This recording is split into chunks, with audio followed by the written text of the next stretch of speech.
ಆತ್ಮೀಯ ವೀಕ್ಷಕ ಬಾಂಧವರೇ, ಹೊಸಕೊರಲಿನ ವಿಶೇಷ ಮಾತುಕತೆ ಕಾರ್ಯಕ್ರಮ ಚೂಂತಾರು ಸರೋಜಿನಿ ಭಟ್ ಪ್ರತಿಷ್ಠಾನ ರಿಜಿಸ್ಟರ್ಡ್ ಮಂಗಳೂರು ಇವರ ಪ್ರಾಯೋಜಕತ್ವದಲ್ಲಿ ವಾರಕ್ಕೊಂದು ಆರೋಗ್ಯದ ಮಾಹಿತಿ ಮತ್ತು ಇನ್ನಿತರ ಮಾಹಿತಿ ಕಾರ್ಯಕ್ರಮಗಳನ್ನು ನಾವು ನಡೆಸಿಕೊಡ್ತಾ ಇದ್ದೇವೆ. ಡಾಕ್ಟರ್ ಮುರಳಿ ಮೋಹನ್ ಚೂಂತಾರ್ರವರು ಈ ಕಾರ್ಯಕ್ರಮದಲ್ಲಿ ನಮಗೆ ಮಾಹಿತಿಯನ್ನು ನೀಡ್ತಾ ಇದ್ದಾರೆ. ಎಂದಿನಂತೆ ಅವರನ್ನು ಈ ಕಾರ್ಯಕ್ರಮಕ್ಕೆ ಎಲ್ಲ ವೀಕ್ಷಕ ಬಂಧುಗಳ ಪರವಾಗಿ ಸ್ವಾಗತಿಸ್ತಾ ಅವರಿಗೆ ವಂದನೆಗಳು.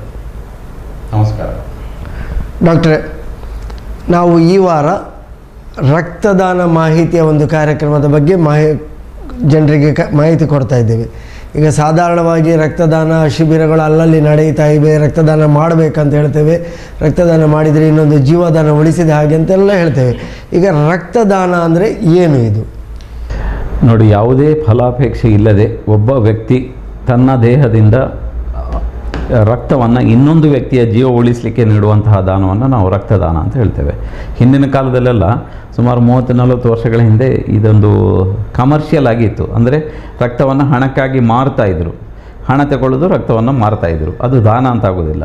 ಆಮೇಲೆ ಸರ್ಕಾರ ಒಂದು ರೂಲ್ ಮಾಡ್ತು, ಈ ಥರ ಅದು ಅನ್ಆಥರೈಸ್ಡ್ ಆಗಿ ಇದು ಭಾಳಷ್ಟು ಕಾಂಪ್ಲಿಕೇಶನ್ಗೆ ತೊಂದರೆಗಳಿಗೆ ಉಂಟು ಬಂದ ಆದ ಕಾರಣದ ಅದನ್ನು ಲೀಗಲೈಸ್ ಮಾಡ್ತು. ಏನಂದರೆ ರಕ್ತವನ್ನು ಮಾರಬಾರ್ದು, ಓನ್ಲಿ ರಕ್ತವನ್ನು ದಾನ ಮಾಡಬೇಕು. ಸ್ವ ಇಚ್ಛೆಯಿಂದ ಸ್ವಯಂ ಪ್ರೇರಿತರಾಗಿ ಇನ್ನೊಬ್ಬರ ವ್ಯಕ್ತಿಯ ಜೀವವನ್ನು ಉಳಿಸಲಿಕ್ಕೆ ಒಬ್ಬ ವ್ಯಕ್ತಿ ತನ್ನ ದೇಹದಲ್ಲಿರುವಂತಹ ರಕ್ತವನ್ನು ಇನ್ನೊಬ್ಬರಿಗೆ ಉಚಿತವಾಗಿ ಕೊಡುವಂಥ ದಾನವನ್ನು ನಾವು ರಕ್ತದಾನ ಅಂಥೇಳಿ. ಯಾರೊಬ್ಬರಿಗೂ ನಾವು ಫೋರ್ಸ್ ಮಾಡಿ ಕೈಕಾಲು ಕಟ್ಟಿ ಹಿಡಿದು ಹೋಗಿ ರಕ್ತ ಕೊಡಿ ಅಂತೇಳಿ ಹೇಳಂಗಿಲ್ಲ. ಸ್ವಯಂ ಪ್ರೇರಿತರಾಗಿ ವಾಲಂಟ್ರಿಯಾಗಿ ಪ್ರತಿಯೊಬ್ಬನೂ ಸಹ ಮನ ಪರಿವರ್ತನೆಗೊಂಡು ಇನ್ನೊಂದು ವ್ಯಕ್ತಿಗೆ ಯಾವಾಗ ರಕ್ತದ ಅವಶ್ಯಕತೆ ಇದೆಯೋ ಆವಾಗ ರಕ್ತವನ್ನು ಕೊಟ್ಟರೆ ಅದನ್ನು ರಕ್ತದಾನ ಅಂತ ಹೇಳ್ತೇವೆ. ನಮ್ಮ ದೇಹದಲ್ಲಿ ಸುಮಾರು 5-6 ಲೀಟರ್ನಷ್ಟು ರಕ್ತ ಇರ್ತದೆ. ಸೊ ಒಂದು ಬಾರಿ ರಕ್ತದಾನ ಮಾಡುವಾಗ ಕೇವಲ 350 ml ರಕ್ತ ನಮ್ಮ ದೇಹದ ತೂಕದ 7-8% ರಕ್ತ ನಮ್ಮ ದೇಹದಲ್ಲಿ ಇರ್ತದೆ. ತೂಕದ ಒಂದು 60 kg ಇದ್ದರೆ 100 kg ಇದ್ದರೆ ಅದರಲ್ಲಿ 7 kgಯಷ್ಟು ರಕ್ತನೇ ನಮ್ಮ ದೇಹದಲ್ಲಿ ಇರ್ತದೆ. ಸೊ ಈ 7% ನಾವು ಕೇವಲ ಒಂದು 300-400 ml ರಕ್ತವನ್ನು ನಾವು ತೆಗೆಯುವಂಥದ್ದು. ಸೊ ಇದು ಯಾವಾಗ ಸಮಾಜದಲ್ಲಿ ಅಗತ್ಯ ಇರ್ತದೋ ಅದನ್ನು ಮನಗೊಂಡು ಜನರು ತಾವೇ ಸ್ವಯಂ ಪ್ರೇರಿತರಾಗಿ ಇನ್ನೊಬ್ಬರಿಗೆ ಕೊಡುವಂಥ ಒಂದು ವ್ಯವಸ್ಥೆ ಪ್ರಕ್ರಿಯೆಯನ್ನು ನಾವು ರಕ್ತದಾನ ಅಂತ ಹೇಳ್ತೇವೆ. ಸಾಧಾರಣವಾಗಿ ಹಿಂದೆ ಎಲ್ಲ ರಕ್ತದಾನ ಹೇಳಿದರೆ ನೀವು ಹೇಳಿದ ಹಾಗೆ ಅದನ್ನು ಹಣ ಕೊಟ್ಟು ಪಡೆಯಬೇಕಿತ್ತು. ಅವರು ಹಣ ಕೊಟ್ಟು ಪಡೆಯುವವರು ಯಾವ ರೀತಿ ಅಂತ ಹೇಳಿದರೆ ಕುಡಿಲಿಕ್ಕೂ ಬೇಕಾಗಿ ರಕ್ತ ಮಾರುವವರಿದ್ದರು, ಕುಡಿದುಕೊಂಡು ಬಂದು ರಕ್ತದಾನ ಮಾಡೋದು. ಈ ರೀತಿಯ ಒಂದು ವ್ಯವಸ್ಥೆಯನ್ನು ನಿಲ್ಲಿಸಲಿಕ್ಕೆ ಈ ರೀತಿಯ ಒಂದು ಸರ್ಕಾರ ಮಾಡಿರುವಂಥ ಕಾನೂನು ಬಹಳ ಒಂದು ಒಳ್ಳೆಯ ಕಾನೂನು. ಅದು ರಕ್ತ ಮಾರಾಟದ ವಸ್ತು ಅಲ್ಲ. ಮತ್ತು ಯಾಕೆ ಈ ರಕ್ತದಾನ ಯಾಕೆ ಮಾಡಬೇಕು ಅಂತ ಹೇಳಿದರೆ, ಈ ರಕ್ತವನ್ನು ನಾವು ಕೃತಕವಾಗಿ ಸೃಷ್ಟಿಸಲಿಕ್ಕೆ ಆಗೋದಿಲ್ಲ. ಹೆಚ್ಚಿನ ಎಲ್ಲ ವಸ್ತುಗಳನ್ನು ಮನುಷ್ಯ ಏನು ಮಾಡಿದ್ದಾನೆ ಅಂದರೆ ಕೃತಕವಾಗಿ ಉತ್ಪಾದನೆ ಮಾಡ್ತಾನೆ. ಆದರೆ ರಕ್ತಕ್ಕೆ ಅದರ ಬಗ್ಗೆ ತೀವ್ರವಾದ ಸಂಶೋಧನೆಗಳು ನಡೀತಾ ಇದೆ. ಮುಂದೆ 10-20 ವರ್ಷ ಕಳೆದು ಕೃತಕ ರಕ್ತವನ್ನು ಖಂಡಿತವಾಗಿ ತಯಾರಿಸಲಿಕ್ಕೆ ಪೂರಕವಾದಂತಹ ಸಂಶೋಧನೆಗಳು ನಡೀತಾ ಇದೆ, ಆಗುವ ಸಾಧ್ಯತೆಗಳು ಇದೆ. ಅಲ್ಲಿವರೆಗೆ ನಮಗೆ ರಕ್ತದ ಅವಶ್ಯಕತೆಯನ್ನು ಪೂರೈಸಲಿಕ್ಕೆ ನಮ್ಮ ದೇಶದಲ್ಲಿ ಸುಮಾರು ಪ್ರತಿ 2 ನಿಮಿಷಕ್ಕೊಮ್ಮೆ ಒಬ್ಬನಿಗೆ ರಕ್ತದ ಅವಶ್ಯಕತೆ ಇರ್ತದೆ. ಗ್ಲೋಬಲಿ ತಗೊಳ್ಳೋದಾದರೆ ಪ್ರತಿ 30 ಸೆಕೆಂಡಿಗೊಮ್ಮೆ ಒಬ್ಬ ವ್ಯಕ್ತಿಗೆ ರಕ್ತದ ಅವಶ್ಯಕತೆ ಇರ್ತದೆ. ಗ್ಲೋಬಲ್ ಅಂದರೆ 700 ಕೋಟಿ ಜನಸಂಖ್ಯೆ ಇರುವಂಥ ವಿಶ್ವದ ಜನಸಂಖ್ಯೆಯಲ್ಲಿ ನಮ್ಮ ಭಾರತದ ಜನಸಂಖ್ಯೆ ತಗೊಂಡ್ರೆ 130 ಕೋಟಿ. ಒಂದು ದಿನಕ್ಕೆ ನಮ್ಮ ಭಾರತ ದೇಶದಲ್ಲಿ ಸುಮಾರು 40,000 ಯೂನಿಟ್ ರಕ್ತ ಬೇಕಾಗತ್ತೆ. ಒಂದು ಬಾಟ್ಲ್ ಅಂತ ಸಾಮಾನ್ಯ ಭಾಷೆಯಲ್ಲಿ ಹೇಳ್ತೇವೆ, ಒಂದು ಯೂನಿಟ್ ಅಂದರೆ 350 ml ಅಂತ ಹೇಳಿ. ಸಾಮಾನ್ಯವಾಗಿ 40,000 ಯೂನಿಟ್ ಒಂದು ದಿನದಲ್ಲಿ ಬೇಕಾಗತ್ತೆ. ನಮ್ಮ ಕರ್ನಾಟಕ ರಾಜ್ಯದಲ್ಲಿ ಸುಮಾರು 3,000-4,000 ಯೂನಿಟ್ ಒಂದೇ ರಾಜ್ಯದಲ್ಲಿ ಬೇಕಾಗುತ್ತೆ. ನಮ್ಮ ಕರ್ನಾಟಕದಲ್ಲಿರೋದು 6-7 ಕೋಟಿ, 6 ಕೋಟಿ ಕನ್ನಡಿಗರಿದ್ದಾರೆ. ಹಾಗೆ ನಮ್ಮ ಜಿಲ್ಲೆಯಲ್ಲಿ ತಗೊಂಡ್ರೆ ಸುಮಾರು 80-100 ಯೂನಿಟ್ ನಮ್ಮ ದಕ್ಷಿಣ ಕನ್ನಡದಲ್ಲಿ ಬೇಕಾಗುತ್ತೆ. ಇದನ್ನು ಎಲ್ಲಿಂದ ನಾವು ಪೂರೈಸೋದು? ವೈದ್ಯರಿಗೇನು ಸೃಷ್ಟಿ ಮಾಡಲಿಕ್ಕೆ ಆಗೋದಿಲ್ಲ. ಜೀವ ಉಳಿಸಿ ವೈದ್ಯರು ಅಂತ ಹೇಳ್ತೀರಾ. ವೈದ್ಯರಿಗೆ ಜೀವ ಉಳಿಸಬೇಕಾದ್ರೆ ರಕ್ತ ಎಲ್ಲಿಂದ ಬರಬೇಕು? ದಾನಿಗಳು, ತಮ್ಮಂಥ ದಾನಿಗಳು, ಕೇಳುಗರು ನೋಡುಗರು ಏನು ಮಾಡಬೇಕು ಅಂತ ಹೇಳಿದರೆ ಸ್ವಯಂ ಪ್ರೇರಿತರಾಗಿ ರಕ್ತವನ್ನು ದಾನ ಮಾಡಬೇಕು. ಮತ್ತು ಈಗ ಏನಾಗ್ತದೆ ಅಂದರೆ, ನಾವು ಈ ಕಾರ್ಯಕ್ರಮವನ್ನು ಈ ತಿಂಗಳಲ್ಲಿ ಯಾಕೆ ಮಾಡ್ತಾ ಇದ್ದೇವೆ ಅಂದರೆ, ರಕ್ತದಾನ ವರ್ಷದ ಎಲ್ಲ ತಿಂಗಳುಗಳಲ್ಲೂ ನಡೀತದೆ. ರಕ್ತದಾನ ಶಿಬಿರಗಳು ಮತ್ತು ದಾನಿಗಳು ಜಾಸ್ತಿ ಇರ್ತಾರೆ. ಈಗ ತಾವು ನೋಡಿರ್ಬೋದು, ಕಳೆದ ವಾರ ಪತ್ರಿಕೆಯಲ್ಲಿ ಬಂದಿತ್ತು, ಎಲ್ಲ ರಕ್ತದ ಬ್ಯಾಂಕ್ಗಳಲ್ಲಿ ಮಂಗಳೂರಿನಲ್ಲಿ ಸುಮಾರು 12-13 ರಕ್ತದ ಬ್ಯಾಂಕ್ಗಳಿದೆ. ರೋಗಿಗಳಿಂದ ದಾನಿಗಳಿಂದ ಕೊಟ್ಟಂಥ ರಕ್ತವನ್ನು ಸಂಗ್ರಹಿಸಿ ಅದನ್ನು ಪರಿಷ್ಕರಿಸಿ ಅದನ್ನು ಪರೀಕ್ಷೆ ಮಾಡಿಸಿ ಬೇರೆಯವರಿಗೆ ಕೊಡುವ ಮೊದಲು ನಾವು ಶೇಖರಣೆ ಮಾಡಿಕೊಂಡು ಇಡಲಿಕ್ಕೆ ಇರುವಂಥ ಒಂದು ವ್ಯವಸ್ಥೆ ರಕ್ತದ ಬ್ಯಾಂಕ್ ಅಂತ ಹೇಳ್ತೇವೆ. 12-13 ರಕ್ತದ ಬ್ಯಾಂಕ್ ಇದೆ. ಈಗ ನಮ್ಮ ದಕ್ಷಿಣ ಕನ್ನಡದಲ್ಲಿ ಅಕ್ಯೂಟ್ ಶಾರ್ಟೇಜ್ ಇದೆ. ಯಾಕೆ ಅಂತ ಹೇಳಿದರೆ, ಈಗ ಸಮ್ಮರ್ ಬೇಸಿಗೆನಲ್ಲಿ ರಕ್ತದಾನ ಮಾಡಲಿಕ್ಕೆ ಜನ ಹಿಂಜರಿತಾರೆ. ರಕ್ತದಾನ ಶಿಬಿರಗಳು ಆಯೋಜನೆಯೂ ಕಷ್ಟ. ಮತ್ತು ಇವಾಗೆಲ್ಲ ಎಕ್ಸಾಮ್ ಸೀಸನು, ಇವಾಗ ಇಲೆಕ್ಷನ್ ಸೀಸನು, ಮತ್ತು ಇವಾಗೆಲ್ಲ ರಜೆ ಕಾಲದ ಸೀಸನ್ಗಳು. ಸಾಮಾನ್ಯವಾಗಿ ವರ್ಷದ 12 ತಿಂಗಳಲ್ಲಿ ಮಾರ್ಚ್, ಏಪ್ರಿಲ್, ಮೇನಲ್ಲಿ ಅತಿ ಕಡಿಮೆ ರಕ್ತದಾನ ಶಿಬಿರಗಳಾಗೋದು. ಯಾಕೆ ಅಂತ ಹೇಳಿದರೆ, ಸೆಕೆ ಬೇರೆ, ಮಕ್ಕಳಿಗೆ ಎಕ್ಸಾಮ್, ಎಲ್ಲರೂ ಬ್ಯುಸಿ ಇರ್ತಾರೆ, ಯುವಕರು ಇಲೆಕ್ಷನ್ ಬ್ಯುಸಿನಲ್ಲಿ ಇರ್ತಾರೆ. ಸೊ ಈಗ ರಕ್ತದ ಪೂರೈಕೆ ಕಡಿಮೆ ಆಗ್ತದೆ. ಸೊ ಈಗ ನಾವು ಯಾಕೆ ಈ ರಕ್ತದಾನದ ಮಾಹಿತಿ ಕಾರ್ಯಕ್ರಮವನ್ನು ಕೊಡ್ತಾ ಇದ್ದೇವೆ ಅಂದರೆ, ಜನರು ಇದರಿಂದ ಪ್ರೇರೇಪಿಸಿಕೊಂಡು ಮುಂದೆ ಬಂದರೆ ತಾವು ರಕ್ತದಾನ ಶಿಬಿರಕ್ಕೆ ಹೋಗಿ ರಕ್ತದಾನ ಮಾಡಬೇಕು ಅಂತ ಏನಿಲ್ಲ, ನೇರವಾಗಿ ರಕ್ತದ ಬ್ಯಾಂಕ್ಗಳಿಗೆ ಹೋಗಿ ರಕ್ತವನ್ನು ಕೊಟ್ಟು ಪ್ರತಿ ಪುರುಷರಾದರೆ ಪ್ರತಿ 3 ತಿಂಗಳಿಗೊಮ್ಮೆ, ಮಹಿಳೆಯರಿಗಾದರೆ 4 ತಿಂಗಳಿಗೊಮ್ಮೆ ನಿರಂತರವಾಗಿ ರಕ್ತದಾನ ಮಾಡಿದರೆ ಈ ಏನು ಅವಶ್ಯಕತೆ ಏನಿದೆ ನಮ್ಮ ಜಿಲ್ಲೆಯಲ್ಲಿ, ನಮ್ಮ ರಾಜ್ಯದಲ್ಲಿ, ನಮ್ಮ ದೇಶದಲ್ಲಿ ರಕ್ತದ ಕೊರತೆ ಆಗದ ರೀತಿಯಲ್ಲಿ ನಮ್ಮಲ್ಲಿ ವಾರ್ಷಿಕವಾಗಿ 4.5 5 ಕೋಟಿಯಷ್ಟು ವಾರ್ಷಿಕವಾಗಿ ಯೂನಿಟ್ಗಳ ರಕ್ತದ ಅವಶ್ಯಕತೆ ಇದೆ. ಅದರಲ್ಲಿ 2 ಕೋಟಿ ಸಹ ಬರಲ್ಲ, 50% ಸಹ ನಮಗೆ ರಕ್ತದ ಪೂರೈಕೆ ಆಗ್ತಾ ಇಲ್ಲ. ಇದು ತುಂಬ ಶಾರ್ಟೇಜ್ ಇದೆ. ಕೃತಕವಾಗಿ ಸೃಷ್ಟಿಸಲಿಕ್ಕೆ ಆಗೋದಿಲ್ಲ, ರಕ್ತದ ಪೂರೈಕೆ ಇಲ್ಲ, ಮತ್ತು ನಾವು ರೋಗಿಗಳ ಜೀವ ಉಳಿಸಲಿಕ್ಕೆ ಏನು ಮಾಡಬೇಕಾಗತ್ತೆ, ಇದೆಲ್ಲ ತೊಂದರೆಗಳಿರ್ತದೆ. ಈ ಕಾರಣದಿಂದ ಪ್ರತಿಯೊಬ್ಬರೂ ಸಹ ನಿರಂತರವಾಗಿ ರಕ್ತದಾನ ಮಾಡಿದರೆ ಈ ರಕ್ತದಾನ ಮಾಡುವ ಮುಖಾಂತರ ಒಬ್ಬ ಸಾಮಾನ್ಯ ಮನುಷ್ಯನು ಸಹ ಜೀವ ಉಳಿಸಲಿಕ್ಕೆ, ವೈದ್ಯರಿಗೆ ಸಹಾಯ ಮಾಡಲಿಕ್ಕೆ ಸಾಧ್ಯ ಅಂತ ಹೇಳೋಕ್ಕೆ ಇಚ್ಛಪಡ್ತೇನೆ. ಸಾಧಾರಣವಾಗಿ ರಕ್ತದಾನ ಮಾಡುವಾಗ ನಾವು ಹೇಳ್ತೇವೆ ಅವರೆಲ್ಲ ಆರೋಗ್ಯವಂತರಾಗಿರಬೇಕು, ಅವರಿಗೆ ಯಾವುದೇ ರೀತಿಯ ರೋಗ ಬಾಧೆಗಳಿರಬಾರ್ದು, ಇನ್ನಿತರ ದುಶ್ಚಟಗಳಿರ್ಬೋದು ಹೇಳಿಕೊಂಡು ಹೇಳ್ತೇವೆ. ಹಾಗಿದ್ರೆ ಯಾರು ರಕ್ತದಾನ ಮಾಡಬಹುದು? ಸಾಮಾನ್ಯವಾಗಿ ಕೆಲವೊಂದು ನಿಯಮಗಳಿದೆ ರಕ್ತದಾನ ಮಾಡೋ ಮೊದಲು. ಈಗ ನಾವು ಏನು ಚಲನಚಿತ್ರಗಳಲ್ಲಿ, ಸಿನಿಮಾಗಳಲ್ಲಿ ನೋಡ್ತೇವೆ, ನೇರವಾಗಿ ಹೀರೋಯಿನ್ಗೆ ಏನೋ ಏಟ್ ಆಗ್ತದೆ, ಹೀರೋ ಬಂದುಬಿಟ್ಟು ರಕ್ತ ಕೊಡೋದು, ಅವನ ದೇಹದಿಂದ ನೇರವಾಗಿ ಹೀರೋಯಿನ್ನ ದೇಹಕ್ಕೆ ಹೋಗ್ತದೆ ರಕ್ತ. ಆ ಥರ ಎಲ್ಲ ಅದು ಸಿನಿಮೀಯವಾಗಿ ಆಗುವಂಥದ್ದು ಸಿನಿಮಾದಲ್ಲಿ ಮಾತ್ರ, ನಿಜ ಜೀವನದಲ್ಲಿ ಆಗಲಿಕ್ಕೆ ಸಾಧ್ಯ ಇಲ್ಲ. ನಿಜ ಜೀವನದಲ್ಲಿ ರಕ್ತದಾನ ಪ್ರಕ್ರಿಯೆ ಅಂದರೆ ಅದಕ್ಕೆ ಕೆಲವೊಂದು ಪ್ರೋಟೋಕಾಲ್ಗಳಿದೆ, ಒಂದು ಸಿಸ್ಟಮ್ಗಳಿದೆ. ರೋಗಿ ರಕ್ತದಾನ ಮಾಡುವವನು ವೈದ್ಯರ ಬಳಿ ಬರ್ತಾನೆ. ಅವನ ಎತ್ತರ, ತೂಕ, ವಯಸ್ಸು, ಅವನ ಹಿಸ್ಟ್ರಿ, ಚರಿತ್ರೆ, ಯಾವುದಾದ್ರು ರೋಗದಿಂದ ಬಳಲ್ತಾ ಇದ್ದೇನೋ ಎಲ್ಲವನ್ನು ನಾವು ಚರಿತ್ರೆಯನ್ನು ಕಲೆ ಹಾಕಿ ಒಂದು ಡೋನರ್ ಫಾರ್ಮ್ ಅಂತ ಇದೆ, ಅದರಲ್ಲಿ ಎಲ್ಲವನ್ನು ದಾಖಲಿಸ್ತೇವೆ. ಆಮೇಲೆ ಕೊನೆಗೆ ಅವನ ಒಂದು ಸಿಗ್ನೇಚರ್ ತಗೊಳ್ತೇವೆ, ಒಪ್ಪಿಗೆ, ವಾಲಂಟ್ರಿಯಾಗಿ, ಅಂದರೆ ಒತ್ತಾಯಪೂರ್ವಕವಾಗಿ ಕೊಟ್ಟದ್ದಲ್ಲ, ನಾನೇ ಮನಪೂರ್ವಕವಾಗಿ ನಾನೇ ಕೊಡುವಂಥದ್ದು ಅಂಥೇಳಿ. ಅಂಥವರಿಗೆ ಮಾತ್ರ. ಒಂದು ವೇಳೆ ಯಾರದೋ ಫೋರ್ಸಿಗೆ ಬಂದರೆ, ನಾನು ಅವ್ರು ಹೇಳಿದಂತ ಬಂದದ್ದು ಅಂತ ಹೇಳಿದರೆ ನಾವು ತಗೊಳ್ಳೋದಿಲ್ಲ. ಯಾರನ್ನು ಕೈಕಾಲು ಕಟ್ಟಿ ಹಾಕಿ ಅಥವಾ ಫೋರ್ಸ್ ಮಾಡಿ ಹೆದರಿಸಿ ಬೆದರಿಸಿ ರಕ್ತದಾನ ಮಾಡಿಸುವ ಹಾಗಿಲ್ಲ, ಅದು ನಮ್ಮ ರೂಲ್ಸೇ ಇದೆ. ಸೊ ಬಂದ ವ್ಯಕ್ತಿಯನ್ನು ಎಲ್ಲವನ್ನು ಕೂಲಂಕುಷವಾಗಿ ಪರೀಕ್ಷಿಸಿ, ಯಾವುದಾದ್ರೂ ರೋಗ ಇದೆಯೋ ಇಲ್ಲವೋ, ಯಾವುದಾದ್ರೂ ಮಾನಸಿಕ ತೊಂದರೆ ಇದೆಯೋ ಎಲ್ಲವನ್ನು ನೋಡಿಕೊಂಡು ಕೆಲವೊಂದು ಪ್ರೋಟೋಕಾಲ್ಗಳನ್ನು ಅವರು ಫಾಲೋ ಮಾಡಬೇಕಾಗತ್ತೆ. ಅದು ಇಲ್ಲದಿದ್ದರೆ ನಮಗೆ ಅದನ್ನು ರಕ್ತ ತಗೊಳ್ಳಿಕ್ಕೆ ಆಗೋದಿಲ್ಲ. ಈ ನಿಟ್ಟಿನಲ್ಲಿ ರಕ್ತದಾನಿಗಳಿಗೆ ಸುಮಾರು 18 ವರ್ಷ ಆಗಬೇಕು. 18 ವರ್ಷಗಿನ ಕೆಳಗಿನ ಅವರಿಗೆ ನಾವು ರಕ್ತದಾನ ಮಾಡಲಿಕ್ಕೆ ಬಿಡೋದಿಲ್ಲ. ಸಾಮಾನ್ಯವಾಗಿ ಒಂದು ಕ್ರೈಟೀರಿಯಾ ಇಟ್ಕೊಂಡಿದ್ದೀವಿ, 18ರಿಂದ 65 ವರ್ಷದವರೆಗೆ ಒಬ್ಬ ಆರೋಗ್ಯವಂತ ವ್ಯಕ್ತಿ ರಕ್ತದಾನ ಮಾಡ್ಬೋದು. ಮತ್ತು ದೇಹದ ತೂಕನೂ ಅಷ್ಟೇ, ಮಿನಿಮಮ್ 45 kg ಇರಬೇಕು. 45ರಿಂದ 50 kg ಅಂತ ಲೆಕ್ಕ.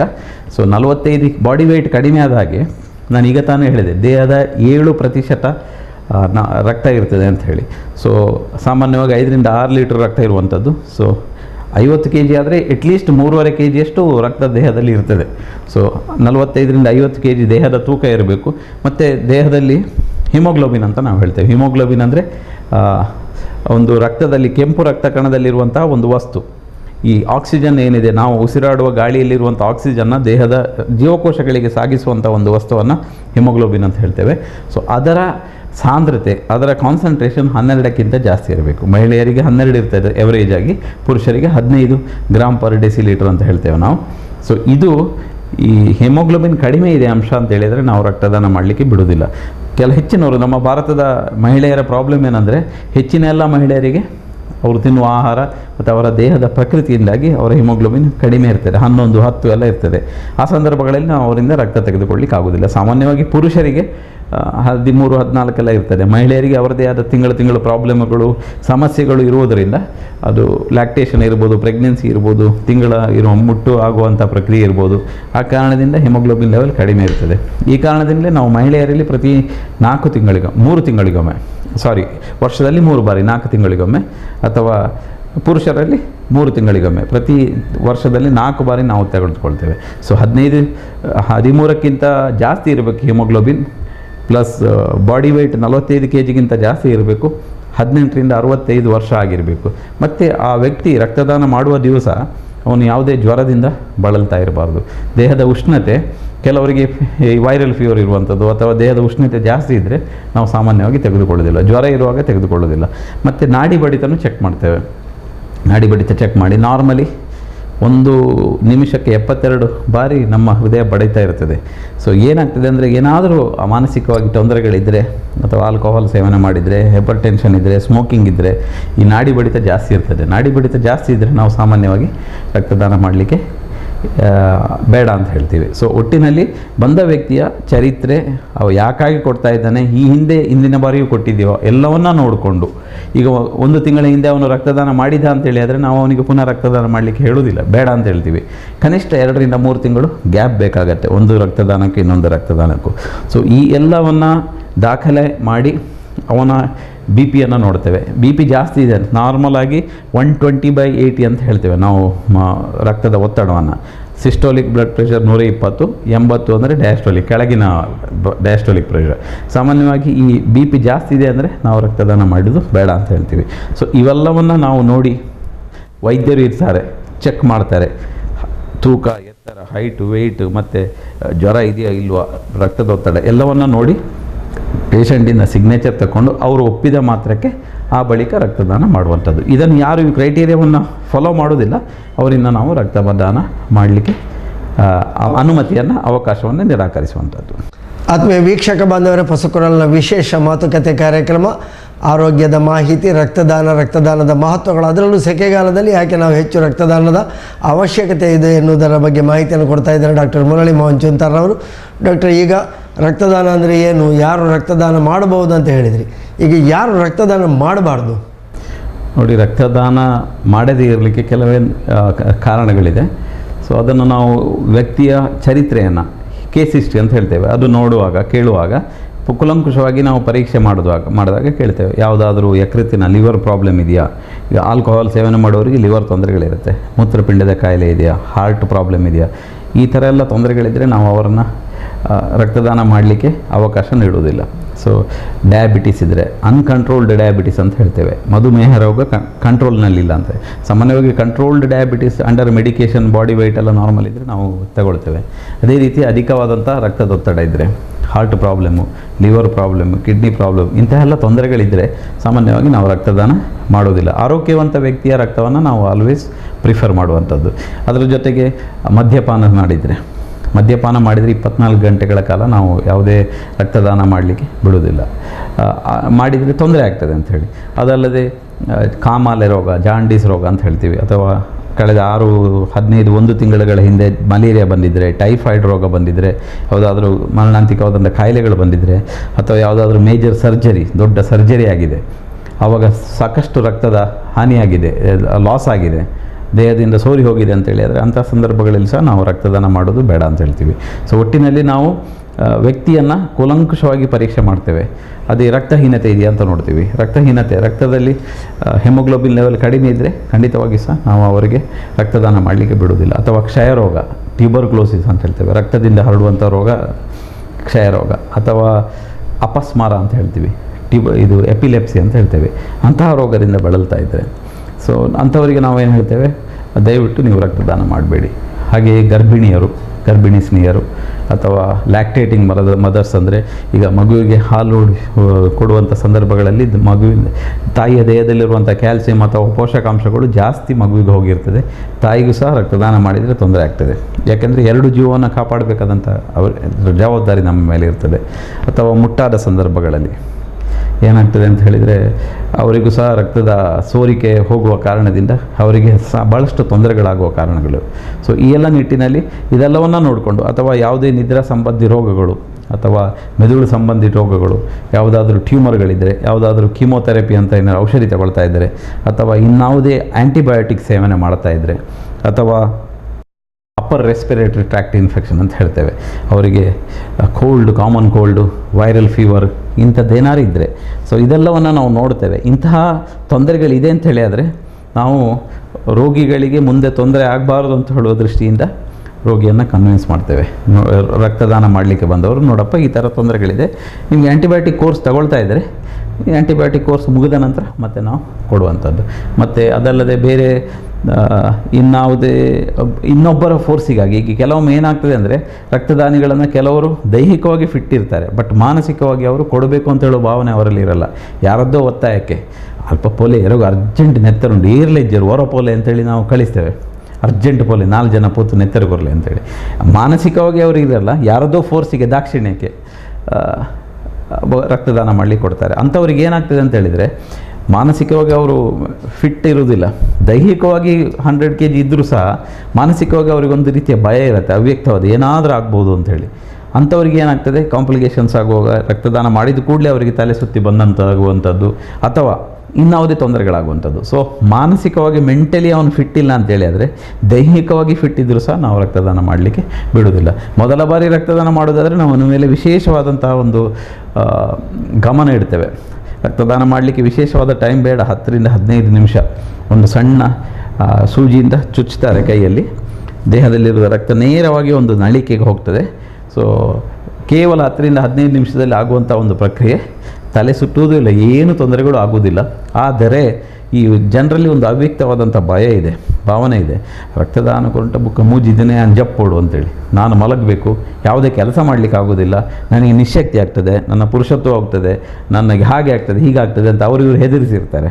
ಹೆದರಿಕೆ ದೊಡ್ಡ ರೋಗ ಆಗಿರ್ತದೆ. ಹೌದೌದು, ಮಾನಸಿಕವಾಗಿ ಅವರಿಗೆ ಒಂದು ರೀತಿಯ ಒಂದು ಏನಾದರೂ ಆದರೆ ನನಗೆ ಹಾರ್ಟ್ ಅಟ್ಯಾಕ್ ಅಂಟ BP ನೆತ್ತರು ಪೋಪುಂಡ ತಮ್ಮ ಅರ್ಧ ಲೀಟರ್ ನೆತ್ತರು ಕೊದ್ದೆಪ್ಪೇರು ಬುಕ್ಕ ಎಂಕು 1 ವಾರ ಜಪ್ಪೋಡು, ಈ ರೀತಿಯ ಒಂದು ಭಾವನೆ ಇರುತ್ತೆ. ಸೊ ಇಂತಹ ರೋಗಿಗಳಿಗೆ ನಾವು ಅವರನ್ನು ಕೌನ್ಸಿಲ್ ಮಾಡಬೇಕಾಗತ್ತೆ. ರಕ್ತ ನೋಡಿದ ಕೂಡಲೇ ತಲೆ ತಿರುಗಿ ಬೀಳುವವರು. ಹೌದು, ಕೆಲವರಿಗೆ ನಾವು ಸಹ ನಮ್ಮ ಹಲ್ಲಿನ ಆಸ್ಪತ್ರೆಗಳಲ್ಲಿ ಹಲ್ಲು ಕೀಳಿಸಿದಾಗ ಹಲ್ಲು ಕಿತ್ತವರಿಗೆ ಏನಾಗುವುದಿಲ್ಲ, ಅವ್ರ ಜೊತೆ ಬಂದವರು ರಕ್ತ ನೋಡಿ ತಲೆ ತಿರುಗಿ ಬಿದ್ದದ್ದು ಸಹ ಉಂಟು. ಇದೊಂದು ರೀತಿಯ ಅವ್ಯಕ್ತವಾದಂತಹ ಭಯ, ಫೋಬಿಯಾ ಅಂತ ಹೇಳ್ತೇವೆ, ಬ್ಲಡ್ ಫೋಬಿಯಾ ಅಂತ ಹೇಳ್ತೇವೆ. ರಕ್ತ ನೋಡಿದ ಕೂಡಲೇ ಬೀಳುವಂಥದ್ದು. ಕೆಲವರಿಗೆ ಸೂಜಿ ನೋಡಿದರೆ ಆಗೋದಿಲ್ಲ, ಸೂಜಿ ಹತ್ತಿರ ತಂದು ಕೂಡಲೇ ತಲೆ ತಿರುಗಿ ಬೀಳ್ತಾರೆ. ಇದೆಲ್ಲವನ್ನು ನೋಡಿಕೊಂಡು ನಾವು ವ್ಯಕ್ತಿಯ ಮಾನಸಿಕ ಸ್ಥಿತಿ, ದೈಹಿಕ ಪರಿಸ್ಥಿತಿ ಮತ್ತು ಅವನ ಚರಿತ್ರೆಗಳಿಂದ ಅವನಿಗೆ ಏನೇನು ತೊಂದರೆಗಳಿದೆ ಎಲ್ಲವನ್ನು ದಾಖಲೆ ಮಾಡಿ ಕೊನೆಯದಾಗಿ ಅವರೆಲ್ಲರ ಒಪ್ಪಿಗೆ ಪಡೆದು ಮತ್ತೆ ರಕ್ತದಾನ ಮಾಡಿಸುವಂಥ ಪ್ರಕ್ರಿಯೆಗೆ ನಾವು ಗ್ರೀನ್ ಸಿಗ್ನಲ್ ಕೊಡ್ತೇವೆ. ಈಗ ರಕ್ತದಾನ ಯಾರು ಮಾಡಬಹುದು ಯಾರು ಮಾಡಬಾರ್ದು ಹೇಳಿ ಗೊತ್ತಾಯಿತು. ಈಗ ರಕ್ತದಾನ ಅಂತ ಹೇಳಿದರೆ ಇದರ ಅವಶ್ಯಕತೆ ಯಾವಾಗ ಎಲ್ಲ ಬರ್ತದೆ ನಮಗೆ? ರಕ್ತದ ಅವಶ್ಯಕತೆ ಯಾವಾಗ ಬರ್ತದೆ ಅನ್ನೋದಕ್ಕೆ ಒಂದು ನಿರ್ದಿಷ್ಟವಾದಂತಹ ಒಂದು, ಈಗ ಇವತ್ತು ಟುಡೇಸ್ ಒಂದು ಮಾತಿದೆ ಆಂಗ್ಲ ಭಾಷೆಯಲ್ಲಿ, today's donor may be A tomorrow's receiver ಅಂಥೇಳಿ. ಇವತ್ತು ನಾವು ರಕ್ತದಾನ ಮಾಡಿರ್ಬೋದು, ನಾಳೆ ಅದೇ ರಕ್ತವನ್ನು ನಾವು ಪಡೆದುಕೊಳ್ಳುವಂಥ ಅವಶ್ಯಕತೆ ಬರಬಹುದು, ಆ ಸ್ಥಿತಿ ನಮಗೂ ಬರಬಹುದು ಖಂಡಿತವಾಗಿ ಸಹ. ಆದ ಕಾರಣ ನಾನು ಹೇಳೋದು ವೀಕ್ಷಕರಲ್ಲಿ, ರಕ್ತದಾನ ಮಾಡಲಿಕ್ಕೆ ದಯವಿಟ್ಟು ಹಿಂಜರಿಬೇಡಿ. ಇವತ್ತು ಯಾರದೋ ಅಣ್ಣ ತಮ್ಮಂದರಿಗೆ, ಅಕ್ಕ ತಂಗಿಯರಿಗೆ ಅಥವಾ ಅಪ್ಪ ಅಮ್ಮಂದರಿಗೆ ನೀವು ರಕ್ತ ಕೊಡ್ಬೋದು, ನಾಳೆ ನಿನ್ನದೇ ಅಣ್ಣ ತಮ್ಮಂದರಿಗೆ, ನಿಮ್ಮದೇ ಅಕ್ಕ ತಂಗಿಯರಿಗೆ, ನಿಮ್ಮದೇ ತಂದೆ ತಾಯಿಯವರಿಗೆ ರಕ್ತದ ಅವಶ್ಯಕತೆ ಬರ್ಬೋದು. ಇವತ್ತು ಯಾರದೋ ತಂಗಿಗೆ ಅಥವಾ ಅಕ್ಕನಿಗೆ ರಕ್ತದಾನ ಕೊಡಲಿಕ್ಕೆ ನೀವು ಹಿಂಜರಿದರೆ ನಾಳೆ ನಿಮ್ಮ ಅಕ್ಕ ತಂಗಿಯರಿಗೆ, ಅಣ್ಣ ತಮ್ಮಂದರಿಗೆ ರಕ್ತದ ಅವಶ್ಯಕತೆ ಬಂದಾಗ ನೀವೆಲ್ಲ ಹೋಗ್ತೀರಾ. ಸೊ ಈ ಕಾರಣದಿಂದ ಯಾವತ್ತೂ ರಕ್ತದಾನದ ಬಗ್ಗೆ ಹಿಂಜರಿಕೆ ಬೇಡ, ಕೀಳರಿಮೆ ಬೇಡ, ಯಾವುದೇ ತೊಂದರೆಗಳು ಆಗ್ತದೆ ಅನ್ನುವ ಭಾವನೆಗಳು ಬೇಡ. ಯಾವುದೇ ಒಂದು ಹಿಂಜರಿಕೆ ಇಲ್ಲದೆ ಬಹಳ ಇನ್ನೊಂದು ಜೀವ ಉಳಿಸುವ ನಿಟ್ಟಿನಲ್ಲಿ ರಕ್ತದಾನ ಮಾಡಬೇಕು. ಈಗ ರಕ್ತದಾನದ ಅವಶ್ಯಕತೆ ಯಾವಾಗ ಅಂದರೆ ಆಕ್ಸಿಡೆಂಟ್ ಆದಾಗ. ದಿನನಿತ್ಯ ನಡೀತದೆ ನಮ್ಮ ರೋಡ್ಗಳಲ್ಲಿ ಬೇಜವಾಬ್ದಾರಿಯಾದಂಥ ಒಂದು ಡ್ರೈವಿಂಗ್ ಇರ್ಬೋದು, ಅಥವಾ ನಮ್ಮ ರಸ್ತೆಯ ಪರಿಸ್ಥಿತಿಗಳಿರಬಹುದು, ಇನ್ಫ್ರಾಸ್ಟ್ರಕ್ಚರ್ ಸಹ ಸರಿ ಇರುವುದಿಲ್ಲ, ನಮ್ಮ ರೋಡಿನ ವ್ಯವಸ್ಥೆನೂ ಸರಿ ಇರುವುದಿಲ್ಲ, ಮತ್ತು ರೋಡ್ ರೂಲ್ಸ್ಗಳನ್ನು ನಾವು ಸರಿಯಾಗಿ ಫಾಲೋ ಮಾಡೋದಿಲ್ಲ. ಈ ಎಲ್ಲ ಕಾರಣಗಳಿಂದಾಗಿ ಏನಾಗ್ತದೆ ಅಂತ ಹೇಳಿದರೆ ಆಕ್ಸಿಡೆಂಟ್ ಆಗೋ ಸಾಧ್ಯತೆ, ಹೆಲ್ಮೆಟ್ ಹಾಕಿಕೊಂಡಿರುವುದಿಲ್ಲ, ಹೆಡ್ ಇಂಜುರಿ ಆಗುವಂಥದ್ದು, ದೇಹದಲ್ಲಿ ರಕ್ತ ಸೋರಿ ಹೋಗುವಂಥದ್ದು. ಸುಮಾರು 1 ಲೀಟರ್ಗಿಂತ ಜಾಸ್ತಿ ರಕ್ತ ಸೋರಿ ಹೋದ ಕೂಡಲೇ ಏನಾಗ್ತದೆ ಅಂತ ಹೇಳಿದರೆ ದೇಹದಲ್ಲಿ BP ಡ್ರಾಪ್ ಆಗ್ತದೆ, ತಕ್ಷಣವೇ ನಾವು ರಕ್ತ ಕೊಡಬೇಕಾಗತ್ತೆ. ಆಕ್ಸಿಡೆಂಟ್ ಆಗಿದ್ದ ಆಸ್ಪತ್ರೆಗೆ ಬರುವಾಗ ಆದಷ್ಟು ರಕ್ತಸ್ರಾವ ಆಗಿರ್ತದೆ, ಫಸ್ಟ್ ಡಾಕ್ಟ್ರ್ ಕೇಳೋದಷ್ಟೇ, ಒಂದು ಡೋನರ್ ಕರ್ಕೊಂಬನ್ನಿ ರಕ್ತ ಕೊಡಿ ಅಂಥೇಳಿ. ರಕ್ತಕ್ಕೆ ಪರ್ಯಾಯವಾದ ವಸ್ತು ಇಲ್ಲ, ರಕ್ತಕ್ಕೆ ಪರ್ಯಾಯವಾದ ವಸ್ತು ಇದ್ದರೆ ಅದು ರಕ್ತವೇ. ನಾವು ಗ್ಲೂಕೋಸ್ ಕೊಡ್ಬೋದು, ರಿಂಗಸ್ ಲ್ಯಾಕ್ಟೇಟ್ ಅಂತ ಹೇಳ್ಬೋದು, DNS ಅಂತ ಹೇಳ್ಬೋದು, ಡೆಕ್ಸ್ಟ್ರೋಸ್ ಅಂತ ಹೇಳ್ಬೋದು, ಬೇರೆ ಬೇರೆ ರೀತಿಯ ದ್ರಾವಣಗಳಿದೆ. ಅದು ಕೊಲಾಯ್ಡ್ಸು, ಕ್ರಿಸ್ಟಲಾಯ್ಡ್ಸ್ ಅಂತ ಬೇರೆ ಬೇರೆ ನಮ್ಮ ಭಾಷೆಯಲ್ಲಿ ಕರೆಯುವಂಥ ಲಿಕ್ವಿಡ್ಗಳಿದೆ. ದೇಹಕ್ಕೆ ಒಂದಷ್ಟು ಚೈತನ್ಯ ಒಮ್ಮೆಗೆ ಕೊಡ್ತದೆ. ಹೌದು, ಅದು ಏನಿದ್ರು ವಾಲ್ಯೂಮ್ ಅನ್ನು ರಿಪ್ಲೇಸ್ ಮಾಡ್ಬೋದು. ಆದರೆ ರಕ್ತದ ಬದಲಿಗೆ ಯಾವುದೂ ಆಗೋದಿಲ್ಲ, ಆಗೋದಿಲ್ಲ. ಯಾಕೆಂತ ಹೇಳಿದರೆ ಈಗ ನೋಡಿ, ಅರ್ಧ ಲೀಟ್ರ್ ರಕ್ತ 1 ಲೀಟರ್ ರಕ್ತ ಹೋಯಿತು ಅಂದರೆ ನಾವು 1 ಲೀಟ್ರ್ ಲಿಕ್ವಿಡನ್ನು ಕೊಡ್ಬೋದು, BP-ಯನ್ನು ಮೇಂಟೈನ್ ಮಾಡಲಿಕ್ಕೆ ಕೊಡ್ಬೋದು. ಬಟ್ ಈ ರಕ್ತದಲ್ಲಿ ಏನೇನು ಇರ್ತದೆ? ಪ್ಲಾಸ್ಮಾ ಇರುತ್ತದೆ, ಬಿಳಿ ರಕ್ತ ಕಣ ಇರ್ತದೆ, ಕೆಂಪು ರಕ್ತ ಕಣ ಇರ್ತದೆ, ಪ್ಲೇಟ್ಲೆಟ್ಗಳಿರ್ತದೆ. ಪ್ಲೇಟ್ಲೆಟ್ಗಳು ರಕ್ತಸ್ರಾವ ಆಗದಂತೆ ಇರಲಿಕ್ಕೆ ಬೇಕಾದಂಥ ವಸ್ತು. ಬಿಳಿ ರಕ್ತ ಕಣಗಳು ದೇಹದ ಈ ರಕ್ಷಣಾ ಪ್ರಕ್ರಿಯೆಗೆ ಅತಿ ಅಗತ್ಯ. ಸೊ ಪ್ಲಾಸ್ಮಾ ಇರ್ಬೋದು, ಇವೆಲ್ಲವೂ ಸಹ ರಕ್ತದಲ್ಲಿ ಇರ್ತದೆ. ಬೇರೆ ಬೇರೆ ವೈಟಮಿನ್ಗಳು, ಆ್ಯಂಟಿಬಾಡಿಗಳು ಅವೆಲ್ಲ ಇರ್ತದೆ. ಸೊ ಅದನ್ನು ರಿಪ್ಲೇಸ್ ಮಾಡಬೇಕಾದ್ರೆ ರಕ್ತವೇ ಆಗಬೇಕಷ್ಟೆ. ಸೊ ವಾಲ್ಯೂಮ್ ರಿಪ್ಲೇಸ್ಮೆಂಟಿಗೆ ನಾವು ಯಾವುದೇ ಲಿಕ್ವಿಡನ್ನು ಕೊಡ್ಬೋದು. ಆಡು ಭಾಷೆಯಲ್ಲಿ ಏನು ಗ್ಲೂಕೋಸ್ ಹೇಳ್ತೇವೆ, 5 ಬಾಟ್ಲ್ ಗ್ಲೂಕೋಸ್ ಕೊರಿಯರ್ ಅಂತೇಳಿ, ಅದು ಏನಿದ್ರು ಸಹ ಬರೀ ದ್ರಾವಣ ಅಷ್ಟೇ. BP-ಯನ್ನು ಮೇಂಟೈನ್ ಮಾಡ್ಬೋದು ಅಷ್ಟೇ ಆ ಕ್ಷಣದಲ್ಲಿ, ಕ್ಷಣಿಕವಾಗಿ. ಆದ ಕಾರಣದಿಂದ ಆಕ್ಸಿಡೆಂಟ್ ಆದಾಗ ರಕ್ತದ ಅವಶ್ಯಕತೆ ಅತಿಯಾದಂಥ ಅವಶ್ಯಕತೆ ಇರ್ತದೆ. ಅಥವಾ ಇನ್ನು ಡೆಲಿವರಿ ಟೈಮ್ನಲ್ಲಿ ಪೇಪರ್ಗಳಲ್ಲಿ, ಪತ್ರಿಕೆಗಳಲ್ಲಿ ತಾವು ನೋಡಿರ್ಬೋದು, ಡೆಲಿವರಿ ಹೆರಿಗೆ ಸಂದರ್ಭದಲ್ಲಿ ತೀವ್ರ ರಕ್ತಸ್ರಾವ, ತಾಯಿ ಮೃತ್ಯು, ಮಗು ಬದುಕಿದೆ ಅಂಥೇಳಿ ಬರ್ತದೆ. ಇದು ಯಾಕಾಗಿ ಆಗ್ತದೆ? ರಕ್ತಸ್ರಾವದಿಂದ ಆಗುವಂಥದ್ದು. ಆ ಸಂದರ್ಭಗಳಲ್ಲಿ ಸಹ ಸರಿಯಾದ ಸಮಯಕ್ಕೆ ರಕ್ತ ದೊರಕದಿದ್ದರೆ ಹಾಗಾಗ್ತದೆ. ಈಗ ಅಂದರೆ ರಕ್ತ ಸ್ರಾವ ಆದ ಕೂಡಲೇ BP ಡೌನ್ ಆಗ್ತದೆ. BP ಡೌನ್ ಆಗಿ ಮತ್ತೆ ತೊಂದರೆಗಳಾಗ್ತದೆ. ಸೊ ಇಮಿಡಿಯೇಟ್ ರಕ್ತದ ಅವಶ್ಯಕತೆ ಇರ್ತದೆ. ಅಥವಾ ಯಾವುದಾದ್ರೂ ಮೇಜರ್ ಸರ್ಜರಿ ಮಾಡಿದಾಗ, ಈಗ ದೊಡ್ಡ ದೊಡ್ಡ ಓಪನ್ ಹಾರ್ಟ್ ಸರ್ಜರಿ ಇರ್ಬೋದು, ಅಥವಾ ಕಿಡ್ನಿ ಟ್ರಾನ್ಸ್ಪ್ಲಾಂಟ್ ಇರ್ಬೋದು, ಲಿವರ್ ಟ್ರಾನ್ಸ್ಪ್ಲಾಂಟ್ ಇರ್ಬೋದು, ಬೇರೆ ಬೇರೆ ರೀತಿಯ ದೊಡ್ಡದ ಬ್ರೈನ್ ಟ್ಯೂಮರ್ ತೆಗಿಬೋದು, ಕ್ಯಾನ್ಸರ್ ಸರ್ಜರಿ ಇರ್ಬೋದು, ಅಥವಾ ಇನ್ನಾವುದೇ ಸರ್ಜರಿಗಳಲ್ಲಿ ಅತಿಯಾದಂಥ ರಕ್ತಸ್ರಾವ ಆಗಿ ರಕ್ತಹೀನತೆ ಆಗುವ ಸಾಧ್ಯತೆಗಳಿದೆ. ಸೊ ಅಂಥ ಸಂದರ್ಭಗಳಲ್ಲಿ ಸಹ ರಕ್ತದ ಅವಶ್ಯಕತೆ ಇರ್ತದೆ. ಅದೆಲ್ಲ ಪ್ರೀ ಪ್ಲ್ಯಾಂಡ್ ಆಗಿ. ಈಗ ಒಬ್ಬನಿಗೆ ಓಪನ್ ಹಾರ್ಟ್ ಸರ್ಜರಿ ಇದ್ದರೆ ಅದು ನಮಗೆ ಮೊದಲೇ ಗೊತ್ತಿರ್ತದೆ ಅವನಿಗೆ ರಕ್ತದ ಅವಶ್ಯಕತೆ ಇದೆ ಅಂತ. ಯಾವ ರಕ್ತದ ಗುಂಪು ಅಂತ ನೋಡ್ತೇವೆ, ನೋಡಿ ಮೊದಲೇ ಹೇಳಿರ್ತಾರೆ, ನಾಳೆ ನಿಮಗೆ ಸರ್ಜರಿ ಉಂಟು, 5 ಬಾಟ್ಲ್ ರಕ್ತದ ವ್ಯವಸ್ಥೆ ಮಾಡಿ ಅಂತೇಳಿ, A+ ರಕ್ತವನ್ನು ವ್ಯವಸ್ಥೆ ಮಾಡಿ ಅಂತೇಳಿ. ಮೊದಲಿನ ದಿವಸನೇ ಡೋನರ್ಗಳನ್ನು, ದಾನಿಗಳನ್ನು ಹುಡುಕಿ ಕರ್ಕೊಂಡು ಬಂದು ರಕ್ತದಾನ ಮಾಡಿಸಿ, ಅವರ ರಕ್ತದ ಕ್ರಾಸ್ ಮ್ಯಾಚಿಂಗ್ ಮಾಡಿ ಅದರ ಎಲ್ಲ ಪರೀಕ್ಷೆಗಳನ್ನು ಮಾಡಿ ರೆಡಿ ಇರ್ತಾರೆ. ಸರ್ಜರಿ ಆಗುವಾಗ ರಕ್ತಸ್ರಾವ ಆದಾಗ ಇಮಿಡಿಯೇಟ್ ಕೊಡುವಂಥದ್ದು. ಸೊ ಇದೊಂದು ರೀತಿಯ ಒಂದು ವ್ಯವಸ್ಥೆಯನ್ನು ನಾವು ಮಾಡಿಕೊಂಡಿರುವುದು. ಮುನ್ನೆಚ್ಚರಿಕೆಯಾಗಿ ಎಲ್ಲವನ್ನು ಸಂಗ್ರಹಿಸಿಟ್ಟು, ಹೌದು, ಸಂಗ್ರಹಿಸಿ ನಾವು ಶೇಖರಣೆ ಮಾಡಿ ಟೆಸ್ಟ್ ಮಾಡಿ ರೆಡಿ ಇಡುವಂಥದ್ದು, ಅಗತ್ಯ ಬಿದ್ದಾಗ ಕೊಡುವಂಥದ್ದು. ಯಾಕೆಂದರೆ ಈಗ ಹೆರಿಗೆ ಸಮಯದಲ್ಲೂ ಅಷ್ಟೇ, ಈಗ ರ್ಯಾರ್ ಗ್ರೂಪ್ ಆಗುವಾಗ ನಾರ್ಮಲ್ ಆಗಿ A+ ಆದರೆ ಸಾಮಾನ್ಯವಾಗಿ ಎಲ್ಲ ಕಡೆ ಸಿಗ್ತದೆ. ಹೆಚ್ಚಿನ ಕಡೆ O-, AB- ಅಲ್ಲ, ರ್ಯಾರ್ ಬ್ಲಡ್ ಗ್ರೂಪ್. ಆ ಸಂದರ್ಭಗಳಲ್ಲಿ ಏನು ಹೇಳ್ತಾರೆ ಅಂದರೆ, ಬ್ಲಡ್ ಗ್ರೂಪ್ ನೋಡ್ತಾರೆ ಹೆರಿಗೆ ಸಂದರ್ಭದಲ್ಲಿ ವೈದ್ಯರು. AB- ಇದ್ದರೆ ಮೊದಲೇ ಹೇಳಿರ್ತಾರೆ, ನೋಡಿ ರ್ಯಾರ್ ಬ್ಲಡ್ ಗ್ರೂಪು ರಕ್ತಸ್ರಾವ ಆದರೆ ಆಮೇಲೆ ಹುಡುಕಿಕೊಂಡು ಹೋಗ್ಲಿಕ್ಕೆ ಆಗೋದಿಲ್ಲ, ನೀವು ಡೋನರ್ಗಳನ್ನು ರೆಡಿ ಇಟ್ಕೊಳ್ಳಿ, ಅಗತ್ಯ ಬಿದ್ದರೆ ನಾವು ಕೊಡ್ತೇವೆ ಅಂತೇಳಿ. ಇದೊಂದು ರೀತಿಯ ಪ್ರಿಕಾಷನ್ಸ್, ನಾವು ರೋಗಿಗೆ ತೊಂದರೆ ಆಗಬಾರದು ಅಂತ. ಈಗ 100ರಲ್ಲಿ 100 ಪೇಷಂಟಿಗೆ ರಕ್ತಸ್ರಾವ ಆಗಬೇಕು ಅಂತ ಏನಿಲ್ಲ. 10%, 20% ಮಂದಿಗೆ ರಕ್ತಸ್ರಾವ ಆಗ್ಬೋದು. ಸೊ ನಾರ್ಮಲ್ ಡೆಲಿವರಿ ಟೈಮ್ನಲ್ಲೂ ಆಗ್ಬೋದು, ಅಥವಾ ಸಿಸೇರಿಯನ್ ಟೈಮ್ನಲ್ಲೂ ರಕ್ತಸ್ರಾವ ಆಗ್ಬೋದು. ಈ ಎಲ್ಲ ಕಾರಣಗಳನ್ನು ನೋಡಿಕೊಂಡು ವ್ಯವಸ್ಥೆ ಮಾಡಿ ಇಡುವಂಥದ್ದು. ಇನ್ನು ರಕ್ತಹೀನತೆ ಆದರೆ, ರಕ್ತಹೀನತೆ ಕೆಲವರಿಗೆ ಏನಾಗ್ತದೆ ಅಂತ ಹೇಳಿದರೆ, ಇಂಟರ್ನಲ್ ಬ್ಲೀಡಿಂಗ್ ಇರ್ತದೆ, ಹೊಟ್ಟೆ ಒಳಗಡೆ ಕರುಳಿನ ರಕ್ತಸ್ರಾವ ಇರ್ಬೋದು. ಯಾವುದಾದ್ರೂ ರಕ್ತಸ್ರಾವದಿಂದ ಅಥವಾ ಹೊಟ್ಟೆನಲ್ಲಿ ಹುಳ ಆಗಿ, ಹೊಟ್ಟೆ ಹುಳಗಳಿಂದಾಗಿ ಇದು ಅನಿಮಿಯಾ ಆಗಿರುವಂಥದ್ದು. ನಾರ್ಮಲ್ ಇರಬೇಕಾದ್ರೂ 12, ಕೆಲವರಿಗೆ 3-4 ಆದ ಉದಾಹರಣೆಗಳು ಇದೆ. ಹೆಮೋಗ್ಲೋಬಿನ್ 5, 6 ಇಂಥ ಸಂದರ್ಭಗಳಲ್ಲಿ ಉಸಿರಾಟದಲ್ಲಿ ತೊಂದರೆ, ವೀಕ್ನೆಸ್ ಆಗುವಂಥದ್ದು, ಸುಸ್ತಾಗುವಂಥದ್ದು, ಆ ಸಂದರ್ಭಗಳಲ್ಲಿ ಸಹ ನಾವು ರಕ್ತದ ಅವಶ್ಯಕತೆ ಇರ್ತದೆ. ಸೊ ಒಟ್ಟಿನಲ್ಲಿ ಯಾವಾಗ ರಕ್ತದ ಅವಶ್ಯಕತೆ ಬರ್ತದೆ ಅನ್ನೋದು ನಮಗೆ ಗೊತ್ತಾಗೋದಿಲ್ಲ. ಆಕ್ಸಿಡೆಂಟ್ ಇರ್ಬೋದು, ಕ್ಯಾನ್ಸರ್ ಸರ್ಜರಿ ಇರ್ಬೋದು, ಡೆಲಿವರಿ ಇರ್ಬೋದು, ಅನಿಮಿಯಾ ಇರ್ಬೋದು, ಬೇರೆ ಬೇರೆ ಕಾರಣಗಳಿಂದ ರಕ್ತದ ಅವಶ್ಯಕತೆ. ಅಥವಾ ಈಗ ಮಳೆಗಾಲ ಶುರುವಾಗ್ತದೆ, ಡೆಂಗು, ಮಲೇರಿಯಾ ಅಂತೇಳಿ.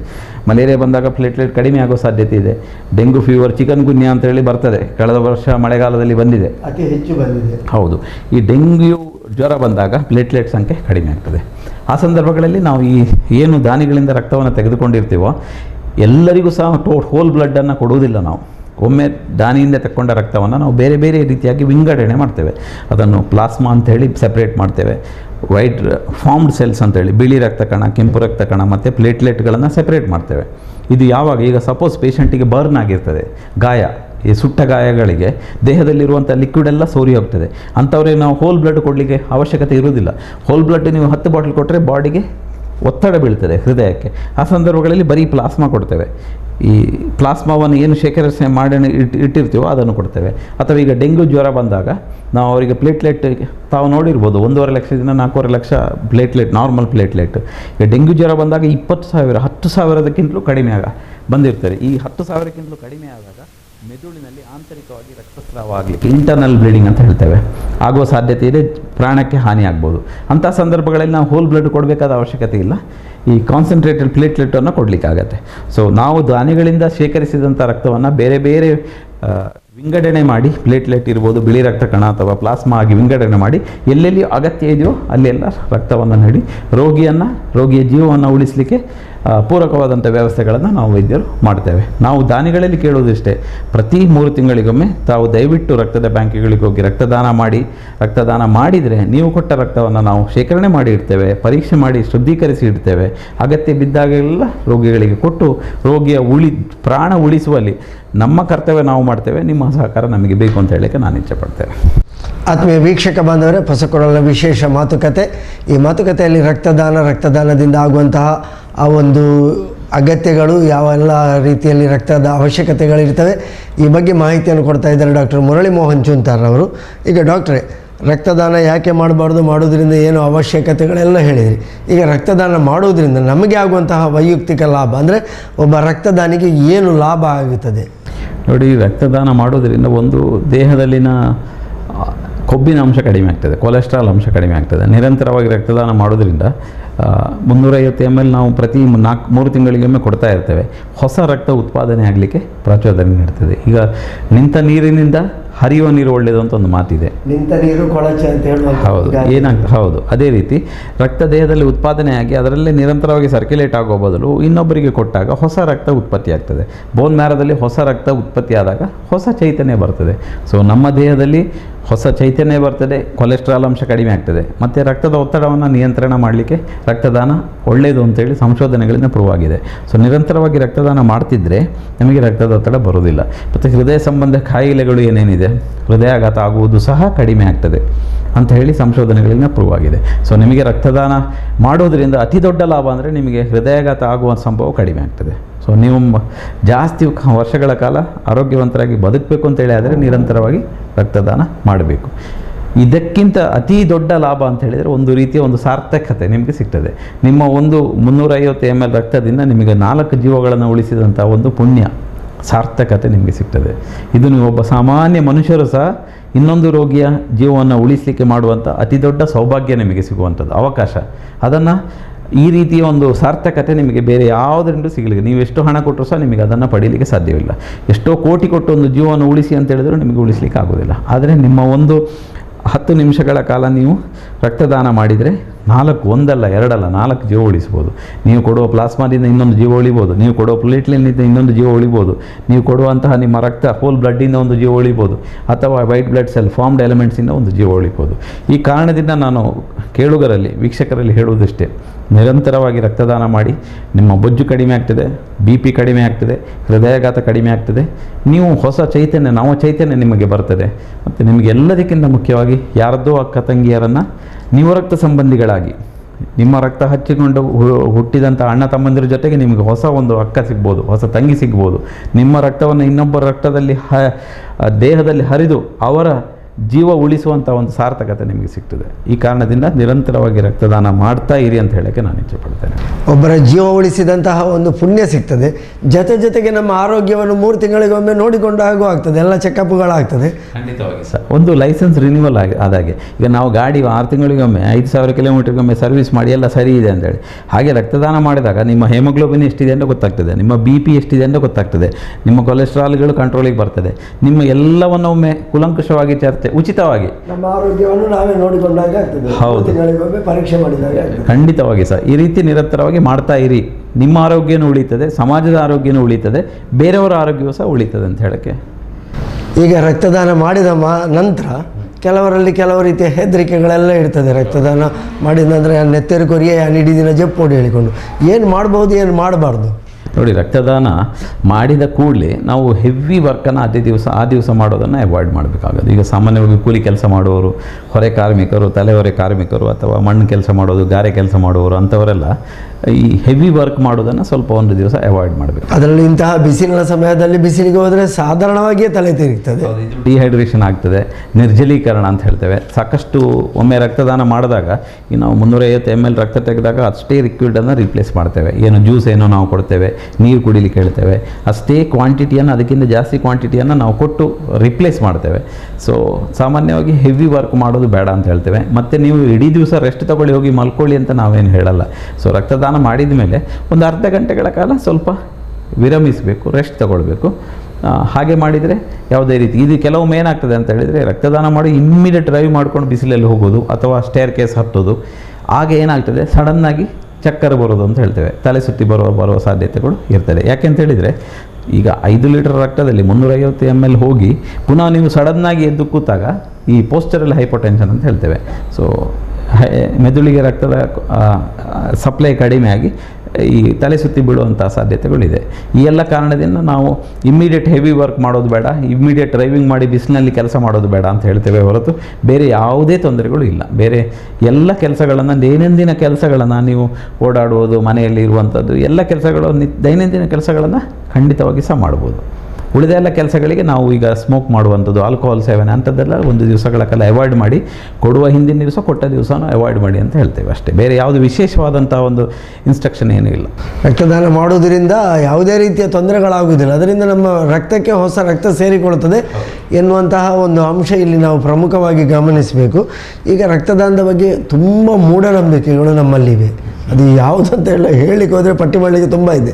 ಈ ಮೂಢನಂಬಿಕೆಗಳ ಬಗ್ಗೆ ಏನು ಜನರಿಗೆ ಮಾಹಿತಿ? ನೋಡಿ, ಮೂಢನಂಬಿಕೆಗಳು ನಮ್ಮದು ದಕ್ಷಿಣ ಕನ್ನಡ ಜಿಲ್ಲೆಯಲ್ಲಿ ಅಂತಹ ವಿಶೇಷವಾದ, ಇದು ಸುಶಿಕ್ಷಿತರ ಜಿಲ್ಲೆ, ಎಲ್ಲರಿಗೂ ಸಹ ಎಲ್ಲದರ ಬಗ್ಗೆ ಮಾಹಿತಿ ಇದೆ.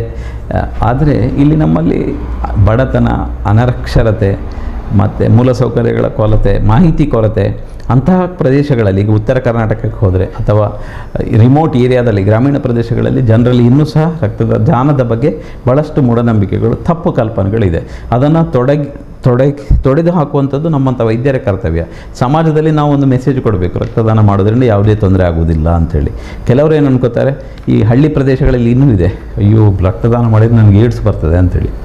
ರಕ್ತ ತಗೊಂಡವನಿಗೆ ಬರೋದು ಉಂಟು, 1 ಲಕ್ಷದಲ್ಲಿ ಒಬ್ಬರಿಗೆ. ರಕ್ತ ಒಬ್ಬರಿಂದ ಕೊಟ್ಟು ಸರಿಯಾಗಿ ಟೆಸ್ಟ್ ಮಾಡೋದು, ಈಗ ಒಬ್ಬ ವ್ಯಕ್ತಿಯಿಂದ ತಗೊಂಡ ರಕ್ತವನ್ನು ನೇರವಾಗಿ ನಾವು ಇನ್ನೊಬ್ಬರಿಗೆ ಕೊಡೋದಿಲ್ಲ. ಅದನ್ನು HIV ಇದೆಯಾ, ಹೆಪಟೈಟಿಸ್ ಇದೆಯಾ, ಅಥವಾ ಇನ್ಯಾವುದು ಮಲೇರಿಯಾ ಇದೆಯಾ, ಸಿಫಿಲಿಸ್ ಇದೆಯಾ, ಟೈಫಾಯ್ಡ್ ಇದೆಯಾ, ಎಲ್ಲವನ್ನು ಟೆಸ್ಟ್ ಮಾಡಿ ನಾವು ಇನ್ನೊಂದು ವ್ಯಕ್ತಿಗೆ ಕೊಡುವಂಥದ್ದು. ನೇರವಾಗಿ ಸಿನಿಮಾದಲ್ಲಿದ್ದಾಗೆ ಬಂದು ಬಾಟ್ಲು ರಕ್ತ ತೆಗೆದು ಅವನಿಗೆ ಕೊಡೋದು ಆ ಥರ ಇಲ್ಲ. ಸೊ ರಕ್ತದಾನ ಮಾಡಿದಾಗ ಒಬ್ಬರಿಂದ 1 ಲಕ್ಷದಲ್ಲಿ ಒಬ್ಬರಿಗೆ ಏಡ್ಸ್ ಬರುವ ಸಾಧ್ಯತೆಗಳು ಇದೆ. ಅದು ಸರಿಯಾಗಿ ಟೆಸ್ಟ್ ಮಾಡೋದು. ಈಗಿನ ಕಾಲದಲ್ಲಿ ವ್ಯವಸ್ಥೆಗಳಿದೆ, ಎಲ್ಲವನ್ನು ಟೆಸ್ಟ್ ಮಾಡಿ ಕ್ರಾಸ್ ಮ್ಯಾಚಿಂಗ್ ಮಾಡಿಯೇ ಕೊಡುವಂಥದ್ದು. ಅದು ಸಹ ಬಹಳ ವಿರಳ.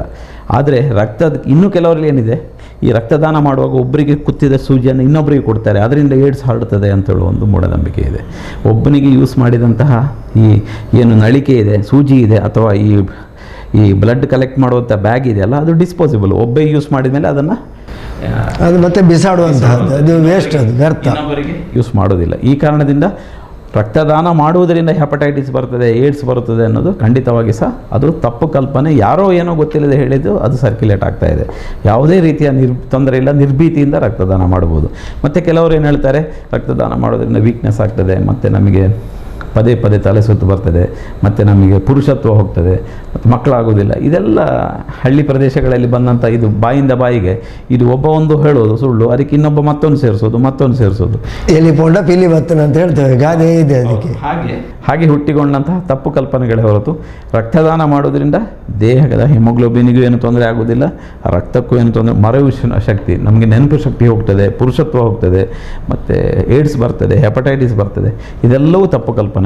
ರಕ್ತದಾನ ಒಂದು ಸುರಕ್ಷಿತವಾದಂಥ ಪ್ರಕ್ರಿಯೆ. ಕೇವಲ 10 ನಿಮಿಷಗಳಲ್ಲಿ ನಡೆದು ಹೋಗುವಂಥ ಈ ಪ್ರಕ್ರಿಯೆಯಿಂದ ನಿಮಗೆ ಯಾವುದೇ ರೀತಿಯ ಹೆಲ್ತ್ ಪ್ರಾಬ್ಲಮ್ಗಳು ಬರುವುದಿಲ್ಲ. ಆದರೆ ನಿಮಗೊಂದು ಪುಣ್ಯ ಬರ್ತದೆ. ಈ ಕಾರಣದಿಂದ ನಿರಂತರವಾಗಿ ರಕ್ತದಾನ ಮಾಡ್ತಾಯಿರಿ ಅಂತ ಹೇಳಕ್ಕೆ ಇಚ್ಛೆಪಡ್ತೇನೆ. ರಕ್ತದಾನ ಮಾಡುವುದರಿಂದ ನಮಗೆ ತೊಂದರೆಗಳಾಗುವ ಬದಲು ನಮ್ಮ ದೇಹದ ಪರಿಸ್ಥಿತಿ ಆರೋಗ್ಯ ಉತ್ತಮವಾಗಿರ್ತದೆ. ದೇಹದಲ್ಲಿ 3 ತಿಂಗಳಿಗೊಮ್ಮೆ ರಕ್ತ ಕೊಟ್ಟರೆ ಒಂದು ಹೊಸ ರಕ್ತ ಬರ್ತದೆ, ಹೊಸ ಚೈತನ್ಯ ಬರ್ತದೆ. ಹಾಗಾಗಿ ರಕ್ತದಾನ ಮಾಡುವುದರಿಂದ ನಮ್ಮ ಆರೋಗ್ಯಕ್ಕೂ ಲಾಭ, ಅದಕ್ಕಿಂತಲೂ ಮಿಗಿಲಾಗಿ ಮತ್ತೊಂದು ಜೀವವನ್ನು ಉಳಿಸಿದಂತಹ ಪುಣ್ಯ ಅದು ನಮಗೆ ಆಗಿರ್ತದೆ. ಅದು ಯಾರದ್ದೋ ಜೀವ ಆಗಿರಬಹುದು. ಆ ಜೀವವನ್ನು ಉಳಿಸಿದಂತಹ ಪುಣ್ಯದ ಕೆಲಸದಲ್ಲಿ ರಕ್ತದಾನ ಮಾಡುವ ಮೂಲಕವಾಗಿ ಆದಷ್ಟು ಆರೋಗ್ಯವಂತರು 3 ತಿಂಗಳಿಗೊಮ್ಮೆ ಆದರೂ ರಕ್ತದಾನ ಮಾಡುವ ಮೂಲಕವಾಗಿ ಸಮಾಜದ ಆ ಒಂದು ರಕ್ತದ ಅವಶ್ಯಕತೆಗಳನ್ನು ಪೂರೈಸುವಂತಹ ನಮ್ಮ ಹೊಣೆಗಾರಿಕೆಯನ್ನು ತೀರಿಸಿಕೊಳ್ಳೋಣ, ಸಮಾಜದ ಋಣವನ್ನು ತೀರಿಸಿಕೊಳ್ಳೋಣ ಅಂತ ಹೇಳುವ ಮೂಲಕವಾಗಿ ರಕ್ತದಾನ ಈ ಒಂದು ಕಾರ್ಯಕ್ರಮದಲ್ಲಿ ಮಾಹಿತಿಯನ್ನು ನೀಡಿದಂತಹ ಡಾಕ್ಟರ್ ಮುರಳಿ ಮೋಹನ್ ಚೂಂತಾರ್ ಇವರಿಗೆಲ್ಲ ಪೊಸಕೊಲ್ಲರ ಬಳಗದ ವೀಕ್ಷಕ ಬಂಧುಗಳ ಪರವಾಗಿ ವಂದನೆಗಳನ್ನು ಸಲ್ಲಿಸ್ತಾ ಇದ್ದೇವೆ. ಧನ್ಯವಾದ.